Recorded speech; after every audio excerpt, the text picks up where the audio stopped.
పవన్ కళ్యాణ్ గారు మరోసారి ఎన్నికల్లో అయితే పోటీ చేయబోతున్నారండి. మళ్ళీ ఎన్నికల్లో పోటీ చేయబోతున్నారంటే ఆంధ్రప్రదేశ్లో మళ్ళీ ఎలక్షన్లు వస్తున్నాయి ఏంటి, ఆంధ్రప్రదేశ్ ఎలక్షన్లో మళ్ళీ పోటీ చేయబోతున్నారు ఏంటి అని అనుకోవద్దు. ఆంధ్రప్రదేశ్ ఎలక్షన్లో అయితే కాదు, తెలంగాణలో జనసేన తరపున ఏంటి ఏదైతే మున్సిపల్ ఎలక్షన్ జరగబోతుందో, జిహెచ్ఎంసీ ఎలక్షన్ జరగబోతున్నాయో వాటిలో జనసేన పార్టీ తరపున పోటీ చేయబోతున్నారనేది కనుక కొన్ని వార్తలు అయితే వస్తున్నాయి.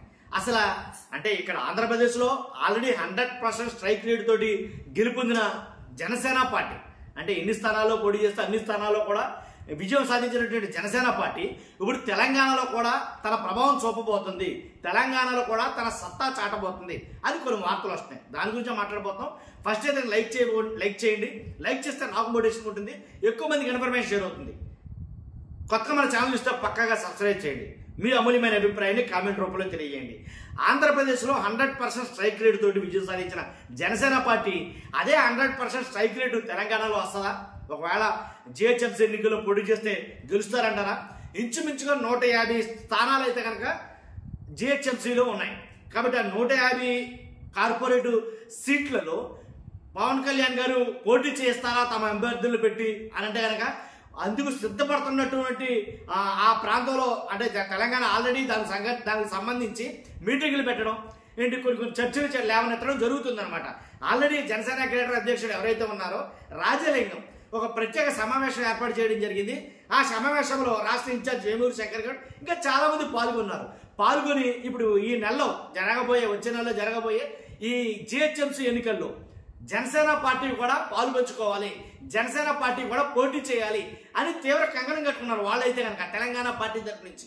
మరి జనసేన అధినాయకుడు పవన్ కళ్యాణ్ గారి నుంచి ఎలాంటి సంకేతాలు వాళ్ళకి వెళ్తాయి, మరి ఈయన ఏమంటారు ఏంటి అనేది అర్థం కాని పరిస్థితి. ఎందుకంటే ఒప్పుకుంటారా పోటీ చేయడం కంటే ఆంధ్రప్రదేశ్లో పోటీ చేయడానికే 10 ఏళ్ళు పట్టింది. అలా కాదు ఇలా కాదు అని చాలా వీటికి మద్దతు ప్రకటించి కొన్ని వీటికేమో ఎలక్షన్ క్యాంపెయిన్లు చేసి అలా చేసి ప్రత్యక్ష ఎన్నికల్లో పాల్గొనడానికి 10 ఏళ్ళు పట్టింది ఆంధ్రప్రదేశ్లో జనసేనకి. పవన్ కళ్యాణ్ గారు పట్టినా సరే 100% స్ట్రైక్ రేట్తో అయితే గెలవడం జరిగింది.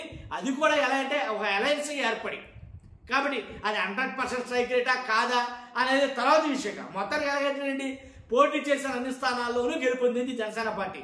మరి అక్కడ పోటీ చేస్తుందా? జిహెచ్ఎంసీ ఎన్నికల్లో పోటీ చేసిన అన్ని స్థానాల్లో గెలవగలదా? అక్కడ అసలు ఎలా ఉంటుంది, ఎలా ఉండబోతుంది అనేది ఇప్పుడు కార్యాచరణ ప్రారంభించారు. అసలు జిహెచ్ఎంసీ ఎన్నికల్లో పోటీ చేయాలంటే కనుక ముందు అక్కడ ఉండే సమస్యలు, ఆ జిహెచ్ఎంసీ మీద ప్రధాన దృష్టి కేంద్రీకరించాలి. అక్కడ ఉండే సమస్యలు ఏంటి, వాళ్ళకు ఉండే ఇబ్బందులు ఏంటి, సాధక బాధలు ఏంటో తెలుసుకోవాలి. చేసుకుని లిస్ట్ అవుట్ చేసుకుని దాని ప్రకారంగా సమస్యల మీద పోరాటం చేయాలి. ఆ పోరాటం అంటే అసలు సంస్థాగతంగా జిహెచ్ఎంసీ ఎన్నికల్లో పోటీ చేయడానికి పవన్ కళ్యాణ్ గారు తెలంగాణలో జనసేన పార్టీ సంస్థాగతంగా ఎంతవరకు పాతుకుపోయింది అనేది ఇంపార్టెంట్. మరి అది ఏంటనేది ఒకసారి ఆలోచించాల్సిన విషయమే. కాబట్టి 150 డివిజన్ కార్పొరేట్ సీట్లు ఉంటే కనుక ఆ 150లో ఒకవేళ పోటీ చేస్తే కనుక తమ ఆధిపత్యాన్ని చెలాయించాలనుకుంటే కనుక తక్కువలో తక్కువ 76 సీట్లు అయితే కనుక గెలుపొందాలి. 76 డివిజన్లలో కార్పొరేట్ సీట్లు అయితే కనుక ఖచ్చితంగా గెలవాల్సిందే. కానీ 100% అలా గెలవాలి అని అంటే కనుక అక్కడ ఉన్నటువంటి స్థానబలం ఎంత, పవన్ కళ్యాణ్ జనసేన పార్టీకి స్థానబలం ఎంత? ఇంచుమించుగా నగరంలో చూసుకుంటే జిహెచ్ఎంసీ నగరంలో మొత్తం చూసుకుంటే 92.5 లక్షలు, అంటే 92 లక్షల పైగా ఓటర్లు నమోదై ఉన్నారు అక్కడ. కాబట్టి మామూలు సాదాసీదా అయితే కాదు, బాగా పెద్దది. కాబట్టి ఎలా ఉండబోతుంది ఏంటనేది మాట పక్కన పెడితే కనుక పోటీ చేస్తారనే మాట బాగా ఎక్కువ కనిపిస్తుంది. కానీ నాకు తెలిసి అంటే మన అనాలిసిస్ ప్రకారం ఈసారి పోటీ చేయడం కష్టమేమో అక్కడ. ఎందుకంటే నెక్స్ట్ మంత్లోనే ఎన్నికలు అంటారు. కాబట్టి అడితిరిగి ఈ నెలలోనే అంటే కనుక ఆశ్చర్యపోవడం అసలు. కాబట్టి ఎన్నికలు ఇంత తొందరగా ఉన్న వేళ ఎంతవరకు వీళ్ళు అక్కడ మనగలిగారు, ఎంతవరకు వీళ్ళు అక్కడ తమ స్థానాన్ని పదులు చేసుకోగలిగారు అనేది చాలా ఇంపార్టెంట్. కాబట్టి ఆల్రెడీ ఏమన్నా సంస్థాగత వాటి మీద అలాగే స్థానిక సమస్యల మీద ఏమైనా పోరాటాలు చేస్తున్నారా, ప్రజల్లోకి వెళ్ళున్నారా లేదా అని అంటే కనుక ఆలోచించాలి. ఎందుకంటే ఆంధ్రప్రదేశ్లో నిలబడటానికే 10 సంవత్సరాలు కష్టపడి ఆంధ్రప్రదేశ్లో నిలబడగలిగారు. కాబట్టి అక్కడ ఎంతకాలం బట్టి ఉంటున్నారు వాళ్ళు, అసలు వాళ్ళ ప్రాధాన్యత ఎంత, వాళ్ళ ప్రయారిటీ ఎంత అనేది కొన్ని లెక్కలు ఉంటాయి కదా.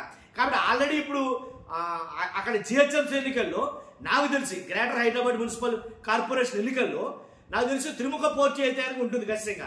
బీఆర్ఎస్, కాంగ్రెస్, బీజేపీ ఇలాగా త్రిముఖ పోటీ ఉంటుంది. జనసేన కూడా పోటీ చేస్తే కనుక దాన్ని బట్టి ఎలా ఉండబోతుంది అనేది ఆలోచించాల్సిన విషయం. కాబట్టి ఖచ్చితంగా పోటీ చేస్తారా లేదా అనేది ఇంకా ఫుల్ ఫ్లెడ్జ్గా ఒక స్టాండర్డ్ అయిన నిర్ణయానికి అయితే రాలా. ఒకవేళ పోటీ చేస్తే గెలుస్తారా లేదా అనేది పెద్ద ఆలోచించాల్సిన విషయం. గెలవాలంటే సామాన్యమైన విషయం కాదు. కాబట్టి అక్కడ మనకు ఉండాల్సిన స్థానబలం మనకు ఉండాలి. కాబట్టి అది ఎంతవరకు మన పార్టీకి ప్రజల్లో ఉండే ప్రజాభిప్రాయం ఎంతవరకు అనేది తెలియాలి. కాబట్టి చూడాలి. ఈసారి కనుక అక్కడ పోటీ చేస్తే కనుక తేడతలం అయిపోతే సత్తా ఎంత ఏంటి అనేది.